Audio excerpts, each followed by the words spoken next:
శ్రీరామ రామ రామేతి రమే రామే మనోరమే సహస్రనామ తత్తుల్యం రామనామ వరాననే ఆపదామపహర్తారం దాతారో సర్వసంపదాం లోకాభిరామం శ్రీరామం భూయో భూయో నమామ్యహం. సంక్షిప్త వాల్మీకి రామాయణంలో 80వ భాగము. వానరుల దాటికి తన అమాత్యుల మరణం చూసిన రావణుడు తన రథాన్ని రాముని వైపు పోనిమ్మని సారథితో చెప్పాడు. రావణుని రథచక్ర ఘోషతో దిక్కులు ప్రతిధ్వనించాయి. రావణుడు ఘోరమైన తమశాస్త్రం ప్రయోగించగా ఆ అస్త్రం వానరును దహించసాగింది. వానరులు తట్టుకోలేక పరుగులు తీశారు.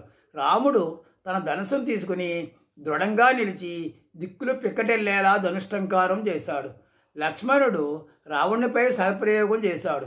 రావణుడు తన విద్యా నైపుణ్యంతో లక్ష్మణుడు విసిన ఒక బాణాన్ని ఒక బాణంతోనూ, 3 బాణాలు 3తోనూ, 5 బాణాలు 5తోనూ నిర్వీర్యం చేశాడు. రావణుడు లక్ష్మణుని రక్షపెట్టకుండా రాముడిపై బాణప్రయోగం చేశాడు. రామరావణులు ఒకరి బాణాలు మరొకరు ముక్కలు చేశారు. కొన్నిసార్లు ఒకరినొకరు గాయపరుచుకున్నారు. ఒకరినొకరు హతమార్చాలని తమ అస్త్రశస్త్ర విద్యా నైపుణ్యాన్ని ప్రదర్శించారు. మిరుమిట్లు గొలిపే వారి బాణాలతో ఆకాశం మెరుపులు నిండిన మేఘాలతో కూడినట్లుంది. రావణుడు తన బాణాలతో రాముని పాలభాగాన్ని కొట్టాడు.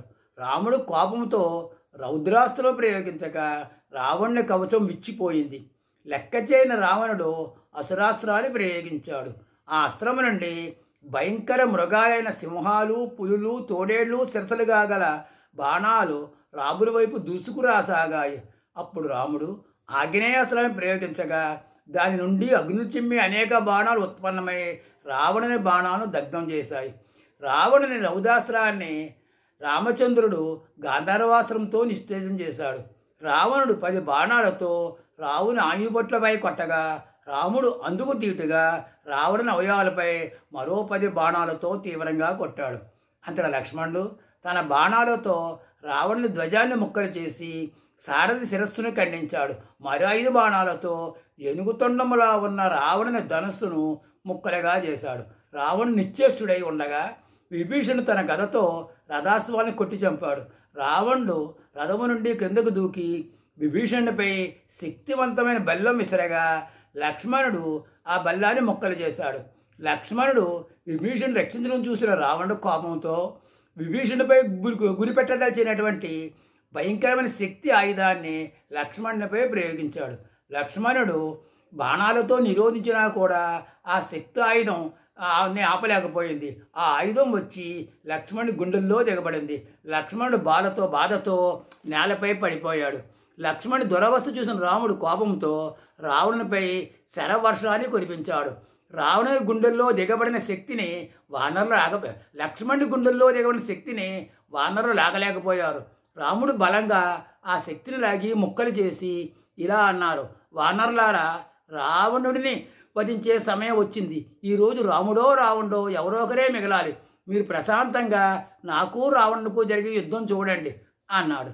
రాముడు తన తీవ్రమైన బాణాలతో రావణుని ముప్పు తిప్పులు పెట్టాడు. ప్రవాహంలో వచ్చి పడుతున్న రామ బాణాలచే పీడించబడిన రావణుడు భయంతో పరుగులు తీశాడు. అప్పుడు రాముడు లక్ష్మణుని వద్దకు వచ్చి బాధతో పొలుతున్న తమ్ముడిని చూసి, ఇతని స్థితి చూస్తే నా చేతిలోని ధనస్సు జారిపోతోంది.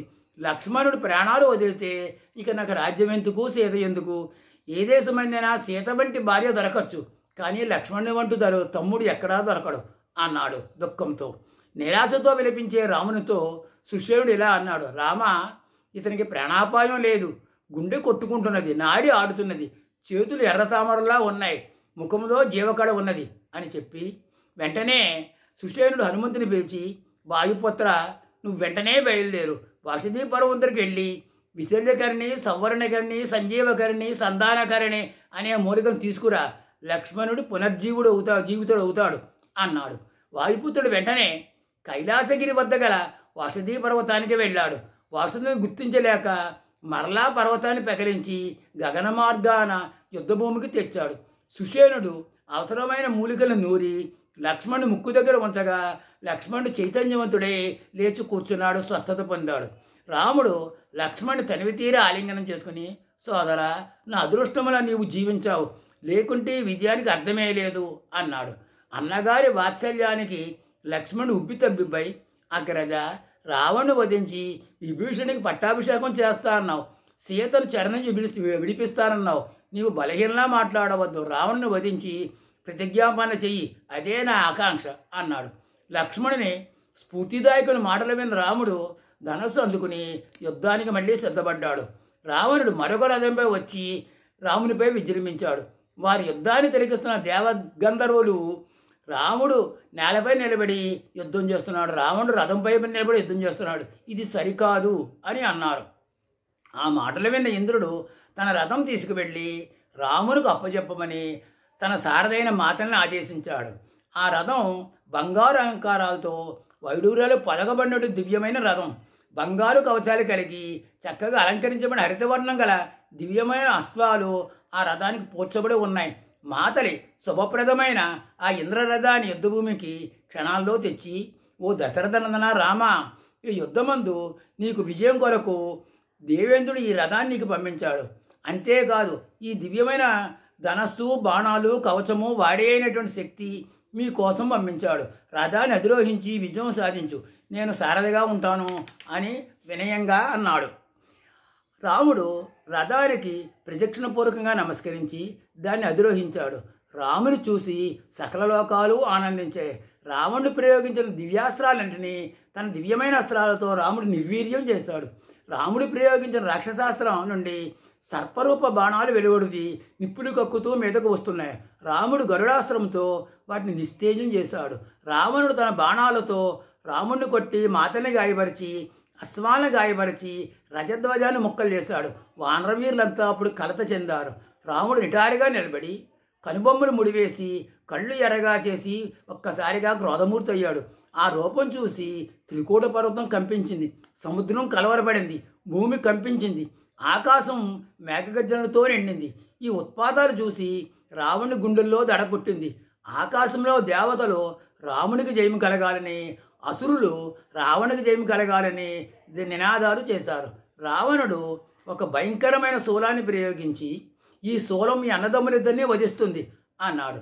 రాముడు తాను ప్రయోగించిన బాణాలను వ్యర్థం చేస్తూ ఆ శూలం ముందుకు వస్తోంది. అప్పుడు రాముడు ఇంద్రుడు పంపిన శక్తిని ప్రయోగించాడు. ఆ శక్తి రావణుని శూలాన్ని మొక్కలు చేసింది.